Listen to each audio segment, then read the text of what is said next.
কাউকে একটু ওরকম ভাবে হ্যাপি করা যায়, এই জিনিসগুলো মানে আমাকে মানে এগুলো শিখে নাই আসলে, এগুলো শিক্ষার অভাব। আর আমি আসলে রাগ অনেকক্ষণ পুষে রাখি না। আমি রাগলে যেটা হয় যে এই যে হুট করে রেগে যায়, আবার হুট করেই থেমে যাই। আমার মনটা তো তার চাইতেও ভালো, এই জন্য আমি রাগিই না। আপনি চমৎকার ভাবে পুরো পরিবারটাকে গুছিয়ে রাখেন। আমি কিন্তু অনেক পাগলা টাইপের মানুষ আছি, তারপরে আমি হুটহাট অনেক ধরনের ডিসিশন নিই। গত 15 বছরে আমি কখনো পাই নাই যে ও আমার সাথে ডিনাই করছে কোনো কিছুতে। শঙ্খ দাশগুপ্তের প্রথম ছবি, ওনারও প্রথম ছবি, আমার ফুল কমপ্লিট হওয়া প্রথম ছবি। আমার ছবির ভাগ্য এত ভালো যে আমার ছবি রিলিজই হয় না হচ্ছে। তো ওটা আমাদের প্রথম একসাথে ছবির কাজে ছিল আর কি, যে ছবিটা এখনো রিলিজ হয়।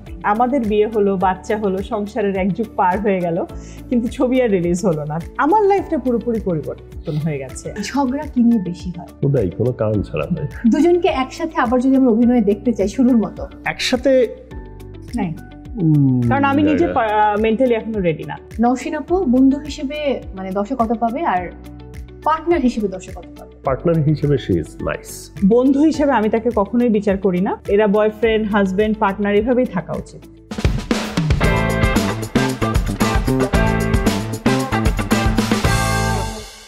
দর্শক সবাইকে ওয়েলকাম করছি ICCL প্রেজেন্স TBS স্পটলাইটে। সঙ্গে আছি মৌ, এবং আমার সঙ্গে রয়েছেন দুজন শিল্পের মানুষ, সৃষ্টিশীল মানুষ। দীর্ঘ এক যুগ ধরে এই দুজন মানুষ একই কক্ষে বসবাস করেন, তাদের ভাবনার আদান প্রদান করেন এবং নতুন কিছু সৃষ্টি করার প্রয়াস তাদের সবসময় রয়েছে। দুজন মানুষই শিল্পী, অভিনয় শিল্পী, কথা শিল্পী, একই সাথে দুজনই কন্টেন্ট ক্রিয়েটার, এবং এখন একটু ভিন্ন আঙ্গিকের কাজ করছেন। রেস্টুরেন্ট নিয়ে ভাবছেন, তারা প্রচুর ভ্রমণ করতে ভালোবাসেন। একটা সময় তাদের কন্টেন্ট আমরা খুব সূক্ষ্মভাবে দেখতাম এবং নিজেরাও ভাবতাম কন্টেন্ট ক্রিয়েটর হবো। অর্থাৎ বলতে পারি আমি যে বাংলাদেশে যারা ফুড ব্লগ নিয়ে কাজ করেন এবং ফুড ফুড ব্লগার হিসেবে তারা আসলে পায়োনিয়ার। অন্যদিকে এই জুটিকে নিয়ে অনেক গল্প রয়েছে। তারা সুদূর আমেরিকা থেকে দেশে এসেছেন ঘোরার জন্য। আমি দেখছিলাম সবাই তাদের ইন্টারভিউ করছে, এবং আমি আজকে একটু ভাবনায় আছি যে আমি আজকে আসলে তাদেরকে কি প্রশ্ন করব। টেনশনেও আছি। আমি জানি না অনেক গুণী গুণী উপস্থাপকেরা তাদের ইন্টারভিউ করেছেন, এবং এই দুজনের যে নারী বন্ধু, তিনি আসলে অনেক বড় একজন উপস্থাপক, এবং তার একটি অনুষ্ঠান আমার সৌভাগ্য হয়েছে এখন উপস্থাপনা করার। একটা সময় তিনি করতেন। তো আমি দর্শক আজকে খুব টেনশন নিয়ে তাদেরকে প্রশ্ন করব। আশা করছি আপনারা আমার সঙ্গে থাকবেন, সাপোর্ট দেবেন। আমার সঙ্গে রয়েছেন সেই জনপ্রিয় জুটি নওশিন হিলদল, আছেন নওশিন নাহরিন মৌ, এবং একই সাথে আদনান ফারুক হিলদল। কেমন আছেন? অনেক ভালো আছি। তুমি তো আমাকে লিজেন্ডের খাতায় ফেলে।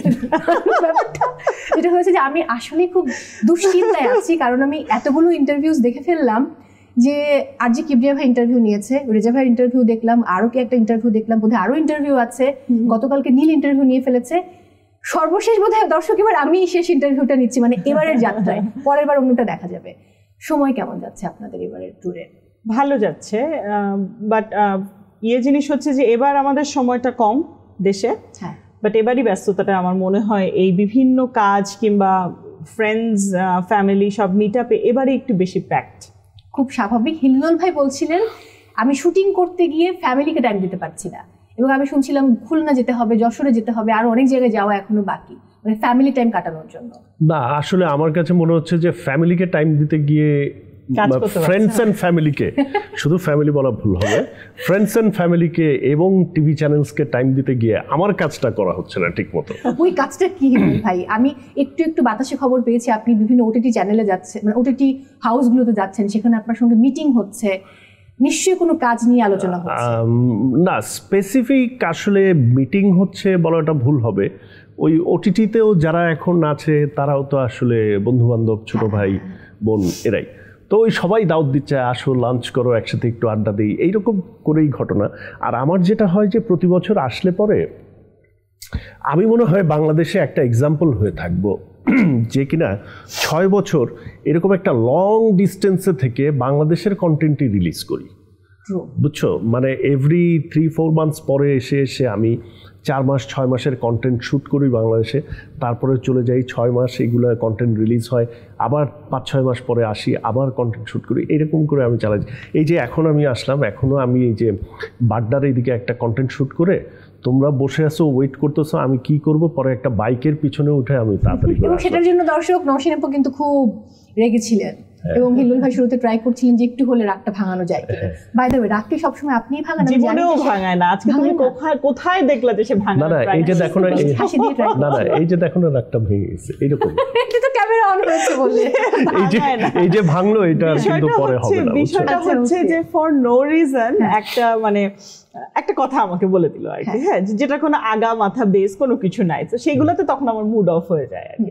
বাট মুড অফ করে কোনো লাভ নাই, কারণ আমি জানি যে সরির খাতা তার নাই, সে শেখে নাই সরি কিভাবে বলতে হয়, মানুষকে কি করে অ্যাপোলজি চাইতে হয়, কিংবা কাউকে একটু ওরকম ভাবে হ্যাপি করা যায়, এই জিনিসগুলো শেখে নাই, মানে আমাকে আর কি, মানে এগুলো শিখে নাই আসলে, এগুলো শিক্ষার অভাব আর কি।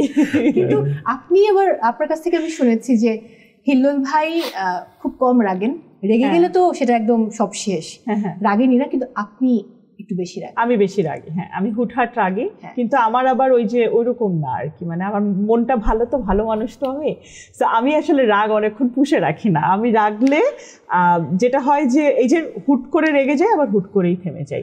আমার মনটা তো তার চাইতেও ভালো, এই জন্য আমি রাগিই না। বাট আমি একটা কথা বলতে চাই, আমি এর আগে নওশিন আপুর একবার ইন্টারভিউ করেছি, যদিও সেটা অনলাইনে ছিল। নওশিন আপু সব কথা খুব চমৎকার ভাবে বলে ফেলে ক্যামেরার সামনে, মানে থাকে না অনেকে হয়তো একটু ফিল্টার করে বলে। আমার কাছে ব্যক্তিগত মত হচ্ছে যে আপনি খুব চমৎকার ভাবে ফিল্টার না করে কথা বলেন, এই জন্য আমি সাহস করছি কথাটা বলার। যখন আমি নিউ ইয়র্কে আপনাদের বাসাতে ছিলাম, নওশিন আপু আপনার অবর্তমানে আপনার অনেক প্রশংসা করেছেন আমার কাছে। Thank you so much. না সত্যি বলছি, আমি একটা উদাহরণ টানতে চাই। তিনি বাইরে দাঁড়িয়ে, আমি অলিভ ভাই এবং আপনি গল্প করছিলাম, আর মোনালিসা ছিল, হ্যাঁ আর মোনালিসা ছিল। তো আপু বলছিলেন একটা কথা যে হিল্লুল আমাকে খুব খুব চমৎকার ভাবে দেখে রাখে, 1 2 নম্বর একটা কথা বলেছে যে ইহানের একটা ছবি আছে আপনাদের বাড়িতে, সেখানে পুরো পরিবারের পারিবারিক ছবি দিয়ে রাখা, এবং সেইখানে ইহানের ছবিটাও আছে। এইটা সে যেভাবে আমার বাচ্চাকে প্রায়োরিটি দিয়েছে, সো আমারও উচিত তার সন্তানকে প্রায়োরিটি দেবো, এবং এটা আমি হিল্লুলের কাছ থেকে শিখেছি। এটা কিন্তু আজকে আমি অন ক্যামেরায় বললাম। সো আপনার কাছ থেকে আমি আপুকে নিয়ে কিছু জানতে চাই। না ডেফিনেটলি এইটা তো বেসিক্যালি আমরা তো এটা কখনোই আলাদাভাবে দেখিনি বা দেখার স্কোপটাও হয়নি। আর ওর ব্যাপারে যদি আলাদাভাবে বলি, এটা ও নিজেও বলবে যে আমার যদি কোনো কিছু একটা ঝাড়ার থাকে, সেই ঝাড়ার জায়গা আমি যদি কোথাও না পাই, তাহলে ফাইনালি আসবে একটু আগে তো আগে জানতে পারেনি আমাকে যাচ্ছে। মানে ওর ঝাড়াটা দিয়ে যাতে তুমিও শিক্ষা পাও, কারণ তুমিও তো মৌ না, ছোট মৌ। আমি বারবার ফোন করছিলাম যে ভাই আর কতক্ষণ, আমরা বসে আছি। তো আমি দুঃখিত যে আমার জন্য আপনাকে বকা খেতে হলো। বাই দ্য ওয়ে, কিছু একটা বলুন নওশিন আপু সম্পর্কে যেটা আমরা জানি না। তিনি অনেকগুলো কথা আপনার সম্পর্কে বলেছিলেন যে আপনার কাছ থেকে তিনি অনেক কিছু শিখেছেন, এবং আপনি চমৎকার ভাবে পুরো পরিবারটাকে গুছিয়ে রাখেন। সেইটা রাখি কিনা জানি না, তবে ওর ব্যাপারে যদি আলাদা করে আমি কিছু বলি, সেটা হচ্ছে যে আমি সমস্ত কিছু সাপোর্টটা শেষমেশ চাই ওর কাছে, ঠিক আছে? যে আমার এনি ইনিশিয়েটিভ, আমি কিন্তু অনেক পাগলা টাইপের মানুষ আছি, মানে আমার দেখলে মনে হয় যে আমি খুবই গোছানো লোক, গোছানো আমি, বাট তারপরেও আমি হুটহাট অনেক ধরনের ডিসিশন নিই। সেই ডিসিশনগুলো হয় নতুন কোনো ইনিশিয়েটিভ, নতুন কোনো ইনভেস্টমেন্ট, এই ধরনের আমি অনেক হুটহাট ডিসিশন নিই। সেই ডিসিশনগুলা আজ অব্দি গত 15 বছরে আমি কখনো পাই নাই যে ও আমার সাথে ডিনাই করছে কোনো কিছুতে। মানে ও যে আমাকে এই ফুল টাইমটা সব কিছুতে সাপোর্ট দিছে, বা মেন্টাল সাপোর্ট দিছে, বা কোনো একটা জায়গায় গিয়ে আমি হয়তো খেই হারায় ফেলছি, তো ওই খেই হারায় ফেলার পরে আমার ভরসা কিন্তু ওই, আর কোনো ইয়ে নাই। এইটা দারুণ, এটা খুব দরকার। মানে সবচেয়ে বড় জিনিসটাই তো বলো না যে এত স্পেস যে তোমাকে আমি দেই।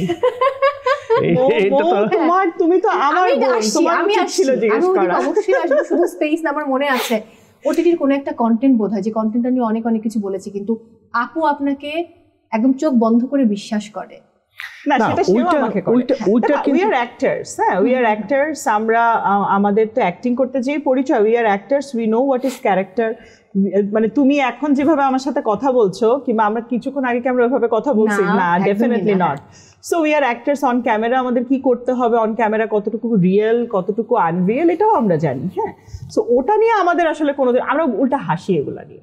এগুলা নিয়ে যদি কেউ কিছু ভাবে, আমি একটা এক্সাম্পল দিই। আমার এক রিলেটিভ, আমার কাজিনের শাশুড়ি, হ্যাঁ, তো আমার বিয়ের পরে ওনার সাথে দেখা হলো, উনি আমাকে জিজ্ঞেস করছে যে তুমি কি এখনো নাটক টাটক করবা নাকি, তখন করতেছো নাকি? আমি বললাম হ্যাঁ। বলে জামাই করতে দেয়? আমি জামাই নিজেই তো করে। আর জামাই করতে দিবে না কেন, এটা কোন ধরনের কোয়েশ্চেন? হ্যাঁ, আমরা আবার এটা নিয়ে হাসতেছি, আমাদের ভিতরে ওই জিনিসগুলো নাই। এটা খুবই দারুণ। তবে আমি আরেকটু তার প্রশংসা করি, কারণ আপনার প্রশংসা বেশি হয়ে গেছে, একটু ব্যালেন্স করতে হবে। তিনি কিন্তু, আমি যে কদিন তাকে খুব কাছ থেকে পেয়েছি, খুব মানে সারাক্ষণ শাশুড়ি এবং ননদ এই দুজনের গল্প সারাক্ষণ তার মুখে লেগে থাকে, এবং এই পরিবারের গল্প, এরকম বউ পাওয়া কিন্তু খুব মানে ভাগ্যের ব্যাপার। না, তুমি শুধু শাশুড়ি ননদ বলো না, আমার ফ্যামিলিতে আমার দেবর আছে, ভাসুর আছে, যারা আছে, শ্বশুর মাইন্ড করবে, বাবার কথাও কিন্তু আমি বলি। আবার আরেকটা জিনিস কি, ধরো যে আমার মা বলো বা আমার ভাবিরা, ছোট ভাইয়ের ওয়াইফ, আমার বোন, ওরা সব মিলে একটা লাইক গ্রুপ অফ ফ্রেন্ডস টাইপের। নরসিংহপুরি গুণটা আছে, সে সবাইকে খুব সহজে খুব আপন করে দেয়। ইটস ট্রু, এটা তার অনেক বড় গুণ, এবং তার সাথে মিশে কখনো মনে হবে না যে এই যে আমার আর তার যে একটা মানে জেনারেশন গ্যাপ, এটা আমি কখনো ফিল করিনি। ইভেন তো আজকে যখন আপু এখানে এলো, আরেকজন উপস্থাপক ছিলেন আমাদেরও জুনিয়র, তার সঙ্গে কিন্তু আপু খুব সহজেই গল্প করছিলেন, ম্যাভিশার কথা বলছিলেন, আড্ডা হচ্ছিল। সো এটা আমার কাছে মনে হয় তার অনেক বড়। এটা বেসিক্যালি ওরও আমাদের দুইজনেরই এই জায়গাটা আছে যে আমাদের যারা অনেক পরের জেনারেশন, তাদের সাথেও আমরা খুব নাইসলি ব্লেন্ড হতে পারি। মানে কোথাও একটা আছে না যে আমি খুব একটু মুড ধরে বসে থাকলাম। আমার কাছে মনে হয় কি যে আমি তো আমার ভালোবাসা স্নেহর জায়গাটা সেখানে সেভাবে দিব, বাট তোমাকেও ওইটা অ্যাবজর্ভ করতে হবে, নিতে হবে, তোমাকেও সেই সম্মান ভালোবাসাটাও আমাকে দিতে হবে। এটা তো একটা ভাইস ভার্সা রিলেশনশিপ, তাই না? সো আমি মনে করি যে তুমিও অসাধারণ চমৎকারভাবে মেনটেন করতে পারো, কন্ট্যাক্ট করা, খোঁজ নেওয়া। তো ওটা আসলে আমাকেও ইন্সপায়ার করে যে না, ওর সাথে এই কন্ট্যাক্টে থাকি, এই করি। এই কারণেই কিন্তু আজকে যখন তুমি বলছো, মানে এই প্রোগ্রামের কথা বলছো, আমি ফার্স্টে বলছি যে এত মানে দূরে যাবো আসবো, মানে আমাদের জন্য তো একটু ঝামেলা না, আমাদের তো বাচ্চা সবকিছু নিয়ে একটা ইয়ে করতে হয়। বাট না, ঠিক আছে মৌ, হ্যাঁ, মানে বিষয়টা খুবই স্ট্রেট যে তুমি আমাকে সম্মান করবো, আমি তোমাকে স্নেহ করবো। এবার একটা অন্য প্রসঙ্গ আছে, সারা জীবন বিভিন্ন ইন্টারভিউতে গিয়ে শুধু বলে এসেছেন যে কবে প্রথম দেখা হলো, একসাথে নাটক করা, সেই 2007 থেকে ক্যারিয়ার শুরু, 2008-এ প্রথম দেখা, কিন্তু একসাথে কাজ হয়নি, সিন ছিল না কোনো। তারপর আবার সম্ভবত 9 বা 10-এ বোধহয় প্রথম একসাথে অভিনয়, এবং তারপর একটা টেক্সট যে আমি তোমাকে মিস করতে শুরু করেছি, এবং জেগে আছি, না মিস করতে শুরু করেছি না, হয়তো হ্যাঁ, এবং তারপর একটা চমৎকার আনসার, এবং সেটা হচ্ছে একটা লাইভ শো এর মাধ্যমে, তখনকার ভীষণ তুমুল জনপ্রিয় শো, আমরা এখনো মনে করি, জেগে আছো কি। এই মুহূর্তে যদি সাইম ভাইয়া দেখতো তাহলে খুব ভালো হতো। আমার যেটা জিজ্ঞাসা, ওই নাটকটার নাম কি ছিল? এটা কখনো কোথাও বলা হয় না। সিনেমা ছিল, হ্যালো অমিত, শঙ্খ দাশগুপ্তের প্রথম ছবি, ওনারও প্রথম ছবি, আমার ফুল কমপ্লিট হওয়া প্রথম ছবি।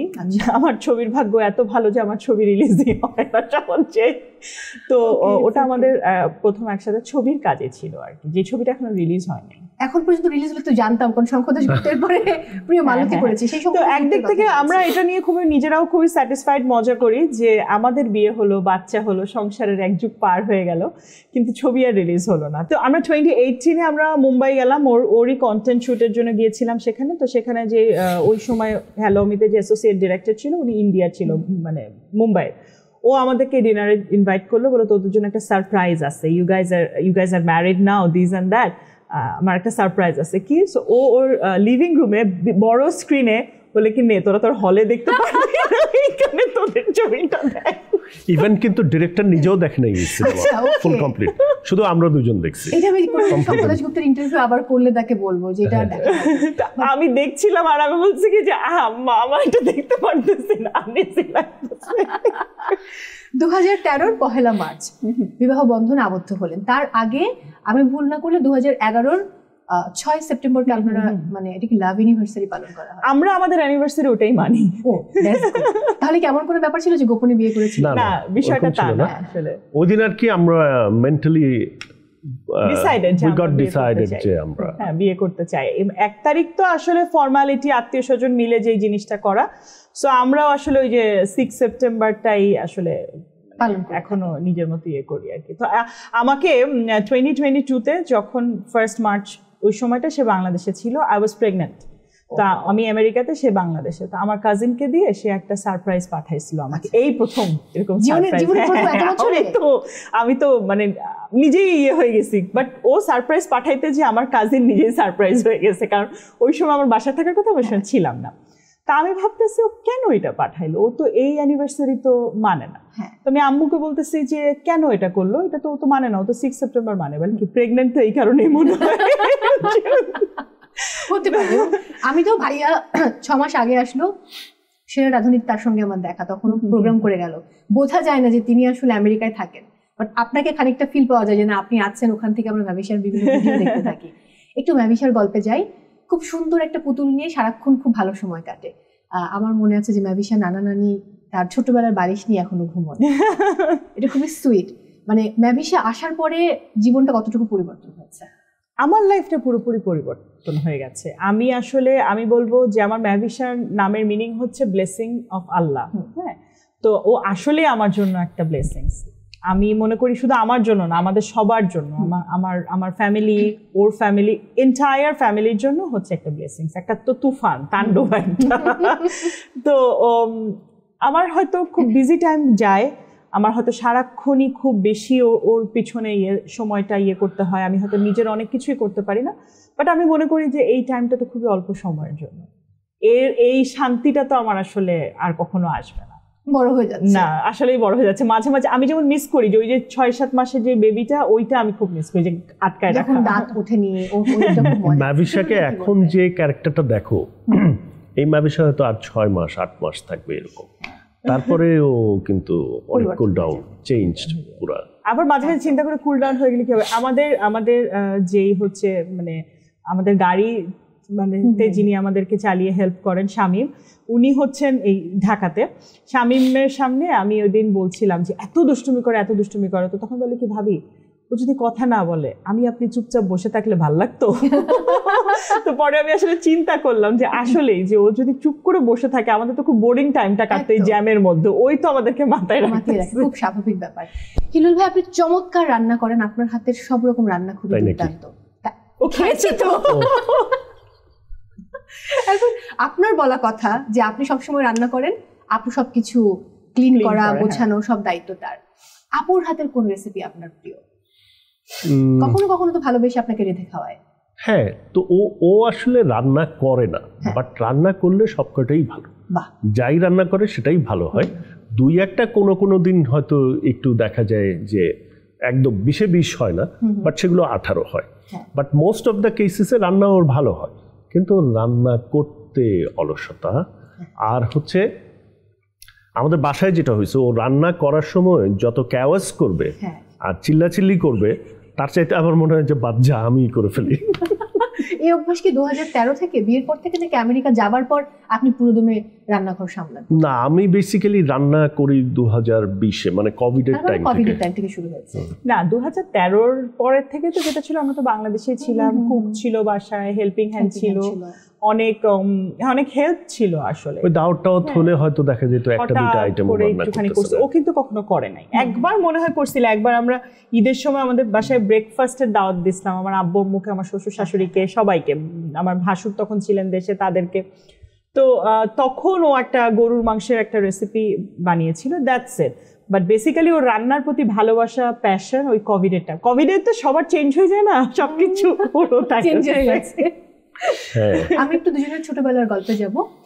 একটু যদি খুলনা, যশোর, নানা বাড়ি, দাদা বাড়ি এদের কথা শুনি, মানে খুলনা নাকি যশোর, কোনটা আপনার কাছে বেশি প্রিয়? দুইটাই, বাট যশোরে ওভাবে আসলে থাকা হয় নাই। যশোর তো যেতাম, গিয়ে দাদা দাদুর সাথে দেখা করা, আমার চাচা ফুপুয়ারা আমাদের সাথেই থাকতো। আমরা যেখানে, আমার আব্বা যেহেতু গভর্নমেন্ট জবে ছিলেন, ওনার ট্রান্সফারেবল জব ছিল, যেখানেই যেতাম ওনারা আমার সাথে থাকতো। মানে আমি আসলে বড় হয়েছি আমার মানে চাচা ফুপু ওদের সাথে আর কি, 2 ফুপু 2 চাচা। তো ওটা হচ্ছে ওরকম। আর খুলনা তো নানা বাড়ি, অনেক কাজিনস, অনেক মজা। এটা আমার মনে আছে, খুলনায় গেলে আমি আসতে চাইতাম না, কাঁদতাম। হ্যাঁ, খুব কাঁদতাম আমার মানে নানা বাড়ি থেকে আসার জন্য। তো ওইটার একটা অন্য ধরনের স্মৃতি। বাট আমাদের আসলে কখনো থাকা হয়নি ওভাবে। খুলনায় কিছুদিন থেকেছি, সেটা আব্বুর চাকরি সূত্রে। সেটা হচ্ছে 1996-7 ওরকম সময় আর কি, আগের কথা। আর ভাইয়ার ছোটবেলা? আমার ছোটবেলারও একটা বড় অংশ খুলনায়। কারণ আমার বাবার পোস্টিং ছিল ওইখানে। তো হ্যাঁ, জুট মিলে।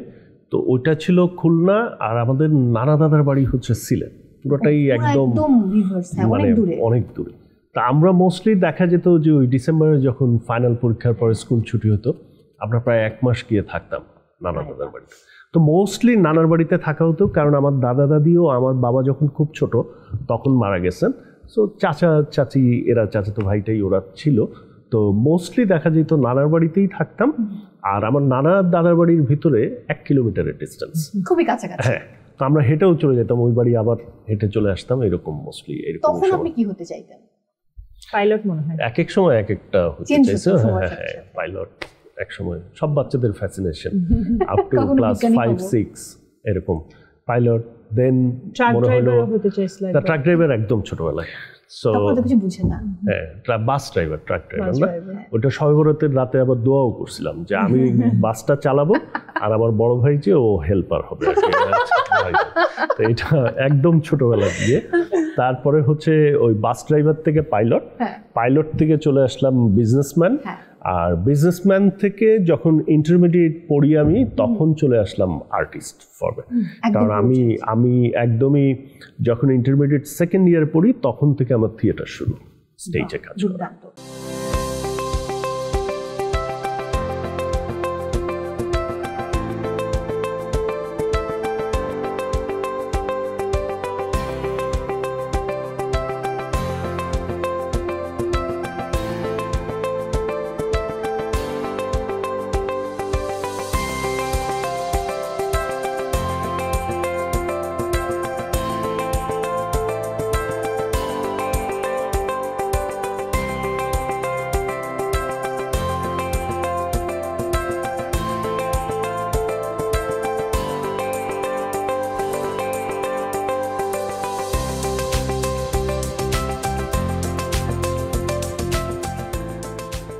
আপনার ছোটবেলা থেকে নাচ শেখা, গান শেখা এবং অনেক কিছু করেছেন একসাথে।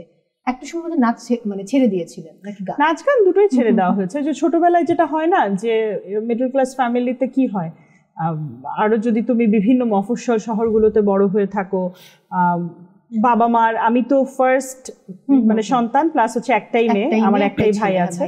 সো ওই যে সবকিছু শেখাতে হবে, নাচ শেখাতে হবে, গান শেখাতে হবে, ছবি আঁকা শেখাতে হবে, এই করতে হবে, করতে হবে। তো নাচটাতে প্যাশনেট ছিলাম, নাচ শিখতাম, পছন্দও করতাম, বাট ওই একটা সময় এসে নাচটা ছেড়ে দেওয়া। গানটা যে খুব প্যাশনেট ছিলাম তা না, বাট বলতো যে যদি করতাম তাহলে নাকি ভালো হতো, গলা খারাপ ছিল না। সাহসী করতে যাচ্ছি যে আজকে একটু বলবো নাকি গান না, ওই সাহসটা করো না, প্রোগ্রাম করো, ভালো তোমার সুনাম আছে, নাম আছে, ওই এটা করো না। আরেকটা ব্যাপার, লতে পড়েছেন, হ্যাঁ, ব্যারিস্টার হওয়া হয়নি, কিন্তু এখন তো মানে লিগ্যাল পেশাটাকে বেছে নিয়েছেন দুজন মিলে একসাথে। এই প্রসঙ্গ নিয়ে কি আজকে কিছু বলা যায়, যারা আমরা যেতে চাই বা থাকতে চাই তাদের উদ্দেশ্যে যদি দুজনে কিছু বলার থাকে? কঠিন প্রশ্ন না, আসলে দ্বিধাদ্বন্দ্বে আছি। লিগ্যাল পেশা বললে ভুল হবে, আমাদেরকে মোর তুমি বলতে পারো we are consulting farm. But যখন ওই সমস্ত দেশে তুমি লিগ্যাল শব্দটাকে অ্যাড করবা, তখন এটা এক ধরনের বাইন্ডিং ক্রিয়েট হয়। কারণ লিগ্যাল জিনিসটা আসলে লিগ্যাল জিনিসটা আসলে যারা ডিগ্রিধারী তারাই করতে পারে, বাট আমরা হচ্ছে consulting and documentation farm. So আমরা আমেরিকান ইমিগ্রেশনের মানে এমপ্লয়মেন্ট বেসড যেগুলো ইমিগ্রেশন আছে সেগুলোর ডকুমেন্টেশন, কনসালটেশন, এই পুরো জিনিসটা আমরা করি। বাট আমাদের অ্যাফিলিয়েটেড অ্যাটর্নিস থাকে যারা কিনা ফাইলটা সাবমিট করে।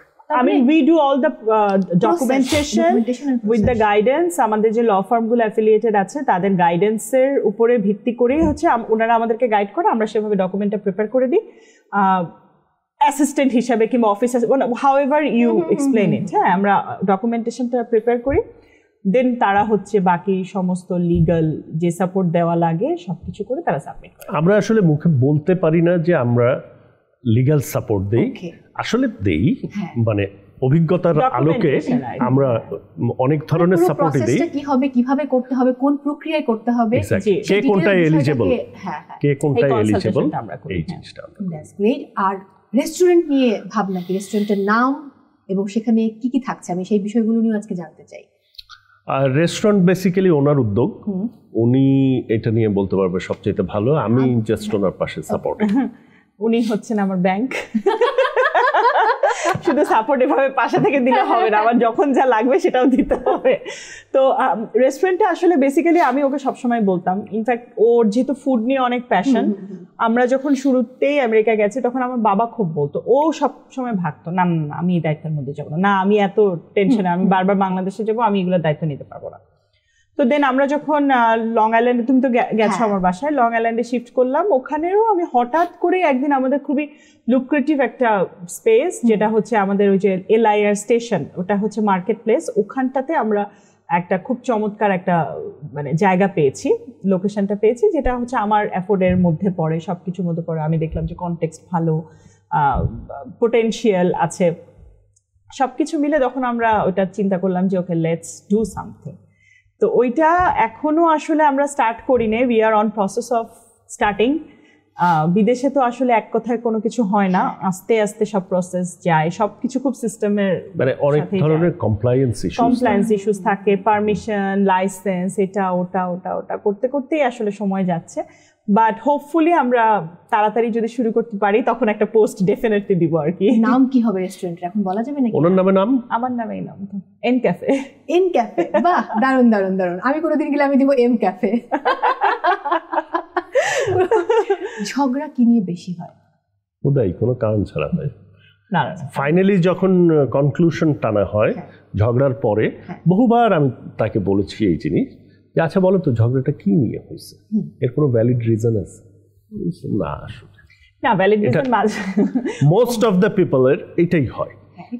হ্যাঁ, যে তুমি যখন সমস্ত কিছু শেষ হয়ে যাবে, ফাইনালি তুমি মাথা ঠান্ডা করে একটু ভাববা, তখন দেখবা যে তোমার জীবনের 5% ঝগড়ার ভ্যালিড রিজন ছিল, 95% ঝগড়ারই ভ্যালিড কোনো রিজন নাই, এবং চাইলেই আমরা সেগুলোকে ওভারলুক করতে পারতাম।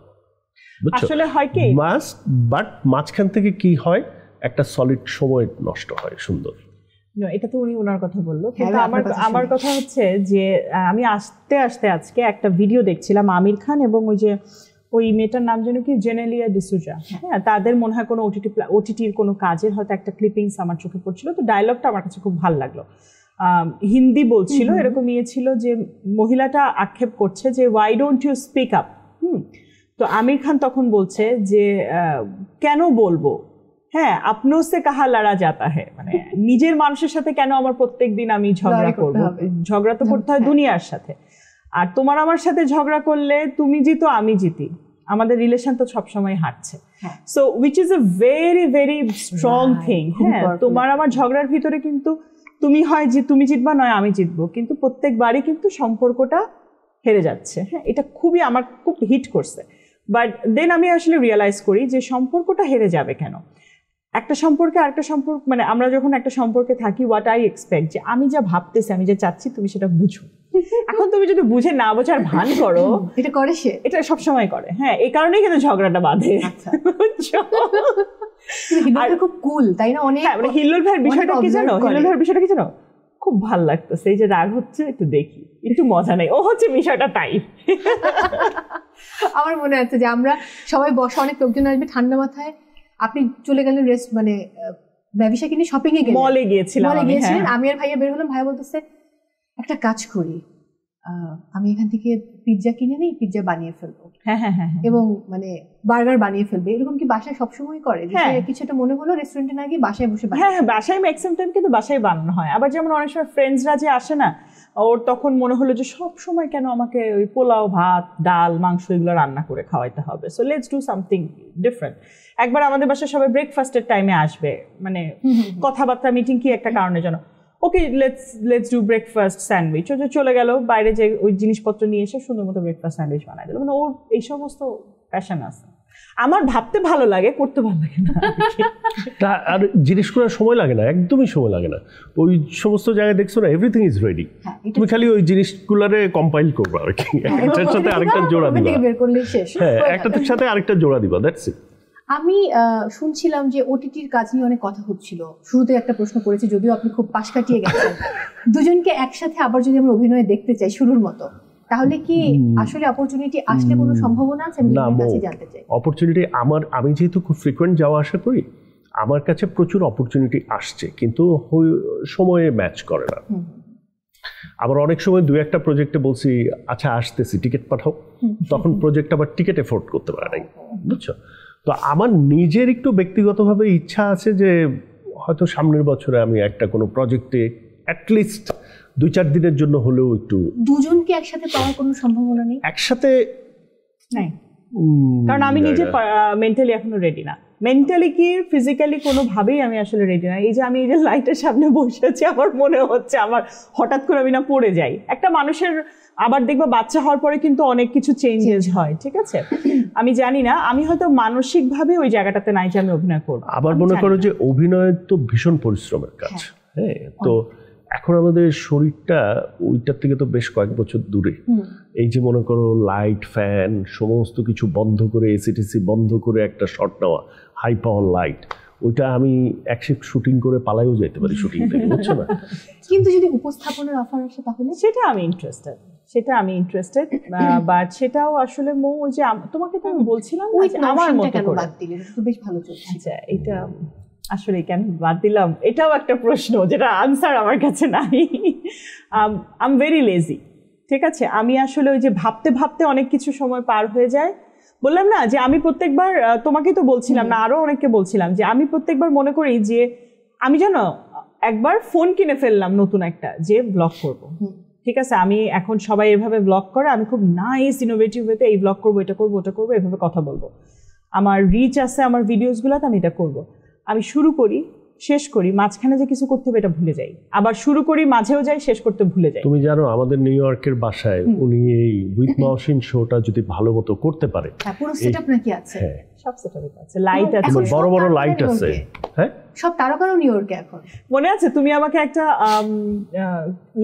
অনলাইনে একটা ইন্টারভিউ করেছিলে, আমি যে লাইট সেটআপ করলাম, হ্যাঁ, ওগুলো সব আমার বাসায় কিন্তু সব সেটআপ আছে, কিন্তু ব্যাকগ্রাউন্ড বলো সবকিছু সবই করতে পারবো, কিন্তু ওই যে অ্যারেঞ্জ করা, এটা আমার খুব সর্বোচ্চ হইতে পারে একটা শো নতুন শুরু করতে পারে, যেটা শোটা ইয়ে হবে ভাবনা শো, হ্যাঁ, ভাবতেছে কি করবো। এটা কিন্তু খুব ভালো ছিল। বাট আমি এখন চিন্তা করছি যে আমার বন্ধু বান্ধব, আমার কলিগস, আমাদের শিল্পীরা, নতুন বলো, জুনিয়র বলো, সিনিয়র বলো, আমার সমসাময়িক যারাই আমেরিকাতে যাবে, তাকে নিয়ে আমি এখন দরকার নাই, সে হবে না। সর্বোচ্চ তুমি যেটা করতে পারবা অনলাইন ইন্টারভিউটা করতে পারবা, এছাড়া আর কিছু পারবে না। তার কনফিডেন্স এই ব্যাপারটাতে হারিয়ে গেছে। আমি তোমাকে একটা মজার কথা বলি, হ্যাঁ, ম্যাবির সাথে হলো জুনের দিকে মনে হয় 2022 জুনের দিকে, আশিস বিদ্যার্থী, বলিউড অ্যাক্টর আশিস বিদ্যার্থী, উনি আবার ফুড নিয়েও কাজ করে, উনি কন্টেন্ট বানায়, তো ওর সাথে কন্ট্যাক্ট করে বললো যে আমি আসবো, আপনার সাথে আমি কন্টেন্ট করবো। Okay fine. দেন উনি আমাদের বাড়িতেই ছিল, আমাদের বাসাতেই ছিল, উপরতলায় ছিল, তখনও আমরা উপরতলায় থাকি না, নিচের তলাতেই থাকি, বিকজ ম্যাবিশা হবে, আমি ও তো থাকি করে। তো দেন ও যখন বলতেছে যে মানে হ্যাঁ আমি তো জানি ও অ্যাঙ্করিং করে, ও অ্যাক্টিং করতো, এরকম এরকম এরকম, তো বলে যে তুমি চাইলে কিন্তু আমি একটা আমার সাথে কিন্তু শো শুট করে ফেলতে পারো, দেখো আমার কত বড় অপরচুনিটি ছিল না। দুঃখজনক, এখন আমারও মেজাজ খারাপ হচ্ছে। এখন আমি চিন্তা করতেছি কি, শোনো, ওই সময় আমি চিন্তা করছি, আমার মামি ছিল বাসা, আমার মামিকে বলছি কি আচ্ছা কেমনে করবো, এটার জন্য বসবো, আমার তো পরের মাসেই ডেলিভারি, ঠিক আছে, আমার মুখ ফোলা, আমার নাক মোটা হয়ে গেছে, এন্ড আমি আবার এটা বসে থাকলে পিঠে ব্যথা। Then আমি আশিসদাকে বললাম, আশিসদা next time when you come definitely we'll do this show। বলে okay you come to Mumbai, we'll do the shoot together। একদম, তার আনসার খুব ভালো ছিল। আমি একটু অন্য প্রসঙ্গে যেতে চাই, মানে আমারও কিছু পজিটিভ এনার্জি দরকার। যখন সামাজিক যোগাযোগ মাধ্যমে মানুষ খুব নেগেটিভ কমেন্টস করে, সেই কমেন্টসগুলো নেওয়ার ক্যাপাসিটি শুরুর দিকে থাকে না বা ক্যাপাবিলিটি থাকে না, আস্তে আস্তে আমরা হয়তো অ্যাডাপ্ট করে নিই।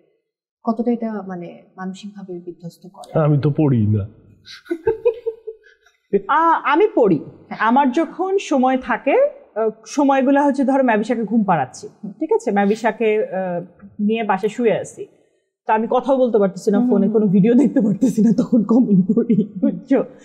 এটা আমি বলবো না যে আমার আসলে খারাপ লাগে না, মাঝে মাঝে লাগে, আগে লাগতো, এখন একেবারেই লাগে না, এখন আমি ওগুলো কেয়ারও করি না, কারণ তুমি জানো না আমার শুয়ের সাইজ, আমি জানি না তোমার শুয়ের সাইজ, রাইট? সো তুমি তোমার মতো করে বলছো, এটা তোমার আজকে তোমার আর আমার একজনকে নিয়ে আলোচনা হচ্ছিল, কাকতালীয়ভাবে মিলে গেছে যে সে একটা জেনারেল মানুষ, সে হচ্ছে আমাদের জীবন নিয়ে খুব কনসার্ন এবং আমাকে একেবারে ঝেড়ে দিল, চাইলেই তো সেলিব্রিটিদেরকে বাজে কথা বলা যায়, তাই না, সোশ্যাল মিডিয়াতে। তা আমার তো পার্সোনালিটিটা সেটা না, কিংবা আমার শিক্ষা সেটা না, কিংবা আমি একটা পাবলিক ফিগার হয়ে আমি তো পারবো না যে কোনো একটা মানুষের ইনবক্সে গিয়ে কিংবা তার ছবির নিচে গিয়ে কমেন্ট করে গালাগালি দিতে। ইনফ্যাক্ট পাবলিক ফিগার হয়ে বলেও না, আমি একটা মানুষ হিসেবেও পারবো না, তাই না? এটা ওটুকু শিক্ষা তো আমার পরিবার আমাকে দিয়েছে। সো এইটা নিয়ে আমি আসলে এখন আর কোনো কিছু ভাবি না। হ্যাঁ, তবে কনসার্ন হই যে আমার বাচ্চারা ওরা যদি এই জিনিসটা দেখে ওদের কিভাবে লাগবে, কেমন লাগবে। বাট আই বিলিভ যে মানে আমাদের বড় দুজন ইটস ফাইন, ওরা আসলে অ্যাডপ্ট করে নিছে। ছোটটা তো এখন অনেক ছোট, হোপফুলি ছোটটা বড় হতে আমার ধারণা বড় হতে হতে এগুলো আর কোনো ম্যাটারই করবে না, অন্য কত কিছু চলে আসবে, সেটা একটা ফ্যাক্ট। বাট ম্যাভিশাকে নিয়ে আপনি কি স্বপ্ন দেখেন? স্বপ্ন কিছু দেখি না, ও ওর মতো হবে, ও যেটা চায় ওর মতো সেটা হবে। ও স্বপ্ন দেখি যে ও যেটা চায় ওইটাতে যাতে ওকে সাপোর্ট দিয়ে যেতে পারি, সেটা হচ্ছে মোদ্দা কথা। বাট আমি সবসময় ওকেও বলি যে কোনো এক্সপেকটেশন রাখো না, যে তুমি যা এক্সপেক্ট করতেছো ও জীবনে তাই করবে, ও ওর মতোই করবে, আমরা ওকে গাইড করব। বাট এক্সপেকটেশন রাখার দরকার নাই আমাদের বাবা মারা যেরকম আমাদের উপরে রাখতো। কারণ এখন সময় চেঞ্জ, জেনারেশন চেঞ্জ, অনেক কিছু হয়ে যাচ্ছে, ঘটে যাবে। সো স্বপ্নের কথা যদি বলো, স্বপ্ন আর কিছু নাই আলাদা, বাট সুন্দর থাকবে, ভালো থাকবে, দ্যাটস ইট। যখন আপু সিদ্ধান্ত নিলেন তাকে দেশের বাইরে যেতে হবে, ইহানের পড়াশোনা সেই সময়টায় সময় দেওয়া দরকার এবং কথা ছিল যে আপনি যাওয়া আসার উপর থাকবেন, তারপর আপনি কন্টেন্ট বানানো শুরু করলেন এবং কন্টেন্ট আরো আগে বানানো, হ্যাঁ, বাট ফুড ব্লগিং করা শুরু করলেন। সেটা আমি 17 থেকেই করছেন। তাহলে যে চলে যাবেন যে আপনি একদম পার্মানেন্টলি, এই সিদ্ধান্তটা কেন নিলেন? এটা হুট করে হয়েছে? এটা হুট করে না, একেবারে হুট করেও হয় নাই। একেবারে হুট করে হলে তো সে অ্যাপ্লাই করতো না, আসলে তো অ্যাপ্লাই করা হয়েছিল 18-তে। তারপরে আর সময় মতো দেখেই 2020-এ যাওয়া হয়েছে, যে তখন গিয়ে আমাদের অ্যাডজাস্টমেন্ট অফ স্ট্যাটাস করা। আমার আসলে দুটা কারণে, আমি সবসময় বলি আমি দুটা কারণে মাইগ্রেশন করেছি। নাম্বার 1 কারণ হচ্ছে আমার একটা ট্রাভেল ফ্রিডম দরকার, যেই পাসপোর্টটা নিয়ে আমার কেবল টিকিট কাটা আর এয়ারপোর্ট যাওয়া এইটুক দূরত্ব থাকবে যে কোনো দেশে ট্রাভেল করার ক্ষেত্রে। আর নাম্বার 2 আমার কাছে মনে হয়েছে যে আমি যদি এখানে থেকে কোনো একটা বয়সে আমার কোনো দুরারোগ্য ব্যাধি হয়, তাহলে হচ্ছে আমি তো যাবই, সাথে করে আমি সমস্ত কিছু বিক্রি বাট্টা করে আমি তারপরেও আমি যাব, বাট এরা তখন একটা অথৈ সাগরে পড়বে, আমার পরবর্তী জেনারেশন। এই দুইটা কারণে আসলে আমার মাইগ্রেশন করা। আপু কিছু অ্যাড করতে চান এখানে? না, আমার বেসিক্যালি যখন আমি তো আমার একটা ডেফিনেটলি একটা কনটেক্সট, একটা প্ল্যানিংস ছিল, বাট আমি আসলে ভাবি নাই যে 2022-তে গিয়ে যে ও যে এই সময়টুকু থাকবে। আমার ধারণা ছিল টোটালি এখানেই থাকবে, ওই আসা যাওয়ার ভিতরেই থাকবে। বাট হয় না যে কোভিড যে আসবে জীবনে, এটা তো আমরা জানতাম না, তাই না? Covid has changed everything. তো এরকম কোভিডের মতো তো লাইফেরও অনেক ডিসিশন চেঞ্জ হয়, সময় চেঞ্জ হয়, দেন ম্যাভিশা, সব কিছু মিলিয়ে যখন আমাদের ডিসিশনগুলা আসলে আমাদের ডিসিশন যখন যেভাবে চেঞ্জ হয়েছে, আমরা সেটাকে আমাদের মতো করেই সাজিয়ে নেওয়ার চেষ্টা করেছি। হ্যাঁ, এখনো যেমন আমি সেদিনও বলতেছিলাম যে বাংলাদেশে তো থাকতেই পারি, তাই না? যদি এরকম ফ্যাসিলিটি থাকে, আমার যদি এখানে এসে এরকম করে ফ্যাসিলিটি থাকে, তাহলে মানুষ এসে কিছুদিন থাকতেই পারে, অ্যাটলিস্ট যতদিন ম্যাভিশা স্কুলে মানে বড় ক্লাসে না যাওয়া পর্যন্ত হয়। দেন আবার চিন্তা করি যে না, শুধুমাত্র এই সামারে থাকলে আমার কষ্ট হবে, কিংবা এই থাকলে আমার কষ্ট হবে, অনেক কিছুই ভাবি আসলে, বুঝছো? কিন্তু যদি কখনো সিচুয়েশন ডিমান্ড করে যে আমাকে এখানে থাকতে হবে, আমি এখানে থাকবো। হ্যাঁ, আমার ওটা নিয়ে কোনো ইয়ে নাই। আমি একটু অন্য একটা প্রশ্ন করতে চাই। আমি দেখছিলাম অন্য ইন্টারভিউগুলোতে যে আপনাদের খুব ব্যক্তি জীবন নিয়ে অনেক বেশি কথা বলা হয়েছে, আমিও সব ব্যক্তিগত কথাই বলেছি। তারপরেও গুড প্যারেন্টিং বলতে মানে আপনারা আসলে কি বোঝেন বা কি বলতে চান? গুড প্যারেন্টিং হচ্ছে যেভাবে করো তেমন প্যারেন্টিং করো। তোমার কমফোর্ট জোনে থেকে তুমি তোমার মতো করে প্যারেন্টিং করো, ঠিক আছে? যে আমরা অনেক ভিডিও দেখবো, অনেক কিছু দেখবো নতুন মা হওয়ার আগে কিংবা বাচ্চা হওয়ার আগে, এটা করতে হয়, এটা করতে হয়, এই করতে হয়, করতে হয়। তোমার বাচ্চা সেভাবে না খাইতেই পারে, তোমার বাচ্চা সেভাবে না ইয়ে করতেই পারে। তবে হ্যাঁ, বেসিক কিছু জিনিস তো তোমাকে অবশ্যই তোমার বাচ্চাকে শিখাইতে হবে, তাই না? তুমি যেভাবে শিখাবা সেভাবেই বাচ্চা শিখবে। আবার বাচ্চাদের কিছু সহজাত অভ্যাস থাকে, সেটা নিয়ে আসলে I am not a good parent, that's not true. বাচ্চারা বাচ্চাদের মতোই ওটা করবে। হ্যাঁ, গুড বাচ্চাকেও যেমন শেখার আছে, প্যারেন্টদেরও কিন্তু ওই বাচ্চার সাথে সাথে শিখে, আমি এটা ফিল করি। So for me there is no such good parenting. Parents হইতে হবে আসলে আমাদের মতো, আমরা মনে করি এটাই ঠিক আছে, বিন্দাস। না যেমন ও বেশি কনসার্ন, মাবিশা মাটিতে গড়াগড়ি, দেখছো মাবিশা মাটিতে গড়াগড়ি, আমি বলছি খাক, কি হয়েছে, ওই ইমিউন গ্রো করবে। না মানে আমরা উই আর ভেরি রিল্যাক্টেন্ট। ব্যবসা তো ছোট, মাটিতে পড়লে অনেক কিছু হবে, কারণ ওই যন্ত্রণাটা তো আমাকেই নিতে হবে একটু অসুস্থ হইলে, তাই না? কেন সেটা ভাইয়া সামলায় না? ভাইয়া সামলায়, কিন্তু মার তো আলাদা জিনিস না। বাচ্চারা অসুস্থ হলে মার সাথেই মনে করো বেশি ইয়ে করে থাকে না, ও ওর সাথে খুবই অ্যাটাচ, সেটা তুমি দেখছো। বাট যেমন আমি ধরো আমার ছেলে যখন ইউনিভার্সিটিতে যায়, ওকে আমার কোয়েশ্চেন ছিল যে তুমি কি পড়তে চাও, ওর নানির এটা ছিল ইচ্ছা, ওর নানি ওটা বলতেছে, ওটা বলতেছে, যে তোমার কি ইচ্ছা, তুমি যদি মনে করো এটা, তোমার যদি মনে হয় যে না আমি হাই স্কুল শেষ করছি, আমি আগামী 1 বছর ইউনিভার্সিটি পড়বো না, আমি পড়বো না এখন, আপ টু ইউ, কোনো সমস্যা নাই। তুমি যদি নিজে হ্যাপি না হও তোমার এডুকেশন সিস্টেম কিংবা তোমার এডুকেশন প্ল্যান নিয়ে, তুমি কখনোই ওই একাডেমিক ওই ক্যারিয়ারটা ইয়ে করতে পারবা না। আর ডিগ্রি দিয়ে সেইটা যদি তুমি ভালো মতো ইয়ে করতে না পারো, তাহলে ওই ডিগ্রিরও কোনো ভ্যালিউ নাই, ঠিক আছে? So we are like that parent, do whatever you want. হ্যাঁ, আমরা গাইড করবো, but we don't impose anything. Hillol ভাইয়া, নওশিন আপু বন্ধু হিসেবে মানে 10-এ কত পাবে, আর পার্টনার হিসেবে 10-এ কত পাবে? এগুলা তো ক্রিটিক্যাল জিনিস, ওইভাবে হিসাব করি নাই। পার্টনার হিসেবে বলো 10-এ 10 হিসেবে কেমন, বন্ধু হিসেবে কেমন? না যেমন পার্টনার হিসেবে আমি ওই যে ভ্যাকেশনে গেলে একটু ডিস্টার্ব করে অনেক বেশি। মানে আমি ভ্যাকেশনে যখন যাই, আমার মনে হয় যে আমি হোটেলে শুয়ে থাকবো সারাক্ষণ, যখন মন চাবে তখন উঠবো, বেরোবো। তো ওর আর কি না, ওইখানেও বেরো, তাড়াতাড়ি ঘুরে অমুক জায়গায় যাবো তমুক জায়গায় বলছি, ভাই এই দৌড়ান তো সারা বছর দৌড়াই, তা আমি রেস্টটা নিব, আমি রেস্টটা নিব কখন? আমি একটা জায়গায় গেছি, একটা নতুন জায়গায় গেছি, আমি কি হোটেলে ঘুমানোর জন্য? তাহলে তো আমি এইখানে বাংলাদেশে কিংবা যেখানে আমি থাকি সেখানে হোটেল ভাড়া করে ঘুমাইতে পারি সুন্দর একটা রুমের মধ্যে, তাই না? তো আমি দেখবো না, আমি শপিং না, আমার ইয়ে হচ্ছে যে আমি তো দৌড়েই সব সময়, তো এইখানে আসছি একটু রেস্ট। শুনো, ও কোন টাইপের মানুষ আমি তোমাকে বলি। আমাদের বাসা তো বিচের পাশে, এটা জানো, রাইট? তো আমি কিন্তু ওই বিচে যাইনি কখনো, একবার মাত্র গেছি, একবার মাত্র গেছি, সেটাও আমি বলি। ম্যাভিশা বিচ দেখবে, ম্যাভিশাকে নিতেই হবে, এই বয়সে একটু বিচের বালিতে একটু যাবে না? তো লাস্ট ইয়ার সামার, এবার অবশ্য গিয়ে আমি নিয়ে যাব, ওর পরে আর ডিপেন্ডেন্ট থাকবো না। লাস্ট ইয়ার গেছি, বালিতে দেখলাম, গেল, পানি এসে দিল, ও বলে হ্যাঁ হ্যাঁ হ্যাঁ হয়েছে হয়েছে হয়েছে, বিচ দেখা হয়েছে, চলো চলো চলো চলো চলো চলো চলো, নট ইভেন 10 মিনিটস। হ্যাঁ ঠিক আছে, ও হচ্ছে এরকম, বালি লাগছে, এখন আবার পা ধো, আবার এই করো ওই করো, হ্যাঁ এই রোদের মধ্যে বসে থাকবো না, আমার দূরের থেকে দেখো পানি, ওই তো দেখা যাচ্ছে। আমার কথাটার আনসারটা প্রপারলি এখনো দেননি, মানে আসলে কেমন হবে পার্টনার হিসেবে, তাহলে কেমন বন্ধু হিসেবে? না, পার্টনার হিসেবে ভালো। পার্টনার হিসেবে মনে করো যে আছে না স্ট্র্যাটেজি সেট করা, যে এই জিনিসটাতে আমরা কোন স্ট্র্যাটেজি নিয়ে আগাবো, এগুলো খুব মানে, সেটা ঠিক আছে। আমি বলছি যে কোনো একটা ফ্যামিলি স্ট্র্যাটেজি আছে না, যে এখন মৌসুমীকে আমরা এইটাকে এইভাবে ম্যানিপুলেট করব, কিন্তু এটা আমাদের দুজনের একটা টিম ওয়ার্ক, তো এই টিম ওয়ার্কে সে আবার ভালো টিমমেট, বুঝছো? তো ওই অর্থে আমি বলছি যে পার্টনার হিসেবে সে ইজ নাইস। ওকে, আপনি কি বলবেন তার ব্যাপারে, সে পার্টনার হিসেবে কেমন, বন্ধু হিসেবে কেমন?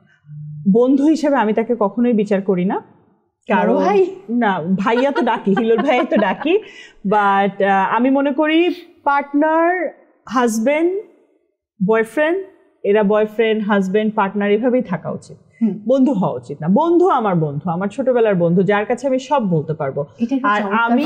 আর আমি আমার পার্টনারকে টিল মাই লাস্ট ব্রেথ, যতদিন আমি তার সাথে আছি, টিল মাই লাস্ট ব্রেথ আমি তাকে এক্সপ্লোর করতে চাই, ঠিক আছে? আমি যদি তার সমস্ত কিছু এক্সপ্লোর করে ফেলি, আমার মনে হবে যে না, জেনে ফেললাম তো সবকিছু, but I want to explore, কারণ যত তুমি এক্সপ্লোর করবা না, তোমার অ্যাট্রাকশন, তোমার মজা, তোমার শান্তি, মানে তুমি নতুন নতুন অনেক কিছু পাবা, ঠিক আছে? আমি ওকে ফ্রেন্ড হিসেবে একেবারেই কাউন্ট করতে চাই না, বাট পার্টনার হিসেবে he is very nice, he is very cooperative.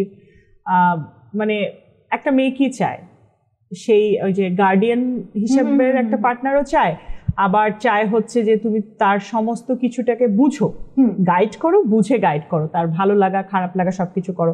ভুল তো হতেই পারে, সেই ভুলটাকেও তুমি শুধরে দেওয়া কিংবা আগলে রাখা, যে জিনিসগুলো ওর মধ্যে চরম ভাবে আছে। দারুণ, কত প্রশংসা। তবে আরেকটা মৌ, আসলে এখন হয়েছে কি, আমাদের বাহ্যিক জিনিসপত্র এত বেশি, এখন মেয়েদেরও আমাদেরকে কিছুটা কোঅপারেট করা উচিত। যে একটা হচ্ছে ওকে দেখা, তার সাথে হচ্ছে তার বাংলাদেশ আমেরিকা মিলে 4-5টা ব্যাংক অ্যাকাউন্ট, সেইগুলোকেও দেখা।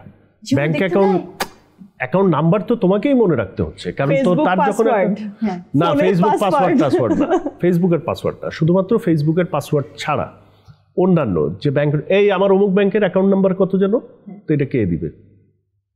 ওইটা তো আমারই স্টোর করতে হচ্ছে, আমারই সাপ্লাই করতে হচ্ছে। আমেরিকার ট্যাক্স ফাইলিং এর কি তো সেটা আমারই করতে হচ্ছে। বাংলাদেশের ট্যাক্স ফাইলিং এর কি সেটা আমারই করতে হচ্ছে। নো, বেসিক্যালি ওর বলার যেটা ছিল সেটা আমি করে বলি, তুমি যেভাবে বলতেছো বুঝতেছ না। সেটা হচ্ছে যে আমি না খুবই রিল্যাক্টেন্ট, ঠিক আছে? এই জিনিসগুলো আমি বুঝি না, আমি ভুলে যাই। যেমন ওই দিন আমি অনেক রাতে ওকে ফোন করছি আমার ল্যাপটপের পাসওয়ার্ড জন্য, কি আমি হুট করে ভুলে গেছি। ওই তখন আমাকে মনে করে যে সেটাই ল্যাপটপের পাসওয়ার্ড, তখন আমি খুলতে পারছি। সো আমার কাছে মনে হয় কি যে ওর কাছে সমস্ত কিছু খুব সুন্দর করে গোছানো থাকে, স্টোর থাকে, তো ওই জানো, ঠিক আছে? ইনফ্যাক্ট ওই আমার ফোনের কিছু হয়ে গেলে যে অথেন্টিসিটি কিংবা ইমেলের, সেটাও ওর কাছেই যাবে, ওটা আমি জানি। কারণ আমি তো ভুলে যাই, আমি তো আমার সমস্ত দায়ভারটা তার কাছে দিয়ে রাখতে চাই, আমি শান্তিতে থাকি। এটা খুবই দারুণ, খুবই দারুণ। যাই হোক, থ্যাংক ইউ সো মাচ, আপনারা আজকে আমাদেরকে সময় দিয়েছেন, অনেক অনেক ভালোবাসা। আমি জানি সে উত্তরা থেকে এত দূরে এসে শুটিং করাটা খুব কঠিন ছিল, তারপরেও এত ব্যস্ততা এবং এত অল্প সময়ের মাঝে এসেছেন। পুরো টিভিএস পরিবারের পক্ষ থেকে অনেক অনেক কৃতজ্ঞতা। Thank you so much. আবার অনেক ভালোবাসা। আমি তাহলে বিদায় নিচ্ছি। দর্শক, বিদায় নিচ্ছি আজকের মতো। সবাই অনেক ভালো থাকুন। দেখা হচ্ছে আবারও ICCL প্রেজেন্টস টিভিএস স্পটলাইটে।